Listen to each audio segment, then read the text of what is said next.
నిర్గమాకాండం 6వ అధ్యాయం. అందుకు యెహోవా ఫరోకు, నేను చేయబోచున్న దానిని నీవు నిశ్చయంగా చూచెదవు. బలమైన హస్తం చేత అతడు వారిని పోనిచ్చును.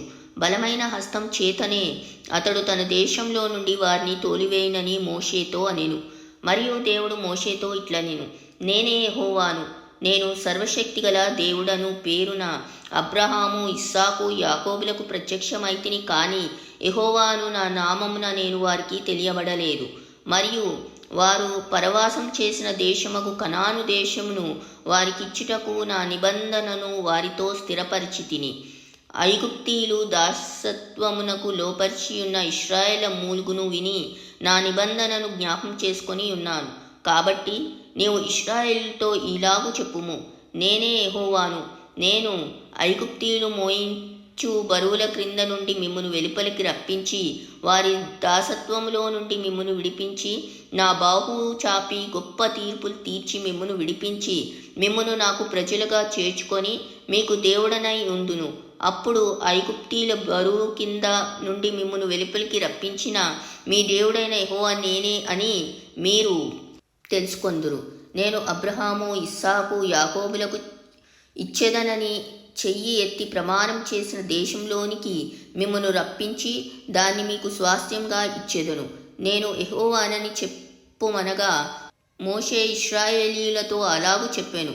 అయితే వారు మనోవ్యాకులమును బట్టియు కఠిన దాసత్వమును బట్టియు మోషే మాట వినరైరి.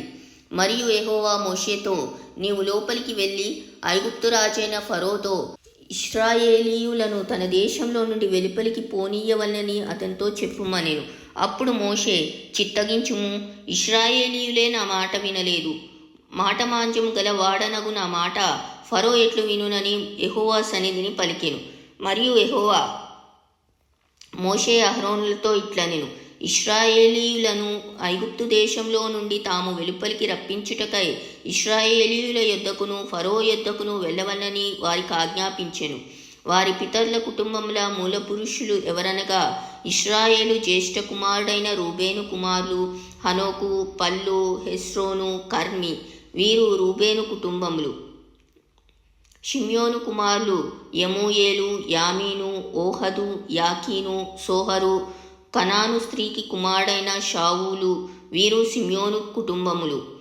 లేవి కుమారుల పేర్లు వారి వారి వంశావళుల చొప్పున ఏవనగా గెర్షోను, కహత్తు, మెరారి. లేవి 137 ఏండ్లు బ్రతికెను. గెర్షోను కుమారులు వారి వారి వంశావళుల చొప్పున లిబ్ని, షిమ్మి. కహత్తు కుమారులు అమ్రాము, ఇస్సారు, హెబ్రోను, ఉజ్జియేలు. కహాతు 133 ఏండ్లు బ్రతికెను. మెరారి కుమారులు మహాలి, మూషి. వీరు తమ తమ వంశావళుల చొప్పున లేవి కుటుంబములు. అమ్రాము తన మేనత్త అయిన యొకేబేదును పెళ్లి చేసుకొనెను. ఆమె అతనికి అహరోనును మోషేను కనెను. అమ్రాము 137 ఏండ్లు బ్రతికెను.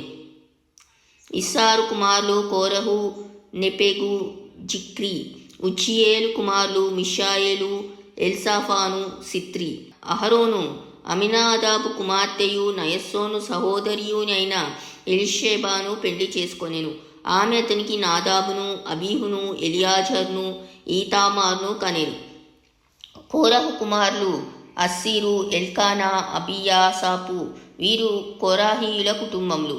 అహరోను కుమారుడైన ఎలియాజరు పూతియేలు కుమార్తెలలో ఒకత్తను పెళ్లి చేసుకొనెను. ఆమె అతనికి ఫినెహాసును కనెను. వీరు తమ తమ కుటుంబముల చొప్పున లేవీయుల పితరుల మూల పురుషులు. ఇశ్రాయేలీయులను వారి సేనల చొప్పున ఐగుప్తు దేశంలో నుండి వెలుపలికి రప్పించుడని యెహోవా ఆజ్ఞాపించిన అహరోను, మోషేలు వీరు. ఇశ్రాయేలీయులను ఐగుప్తులో నుండి వెలుపలికి రప్పించవలెనని ఐగుప్తు రాజైన ఫరోతో మాట్లాడిన వారు వీరు. ఆ మోషే అహరోనులు వీరే. ఐగుప్తు దేశంలో యెహోవా మోషేతో మాట్లాడిన దినమున యెహోవా, నేను యెహోవాను. నేను నీతో చెప్పినది యావత్తు నీవు ఐగుప్తు రాజైన ఫరోతో పలుకమ్మని మోషేతో చెప్పగా, మోషే, చిత్తగించుము, నేను మాటమాంద్యము గలవాడను. ఫరో నా మాట ఎట్లు వినునని యెహోవా సన్నిధిని పలికెను.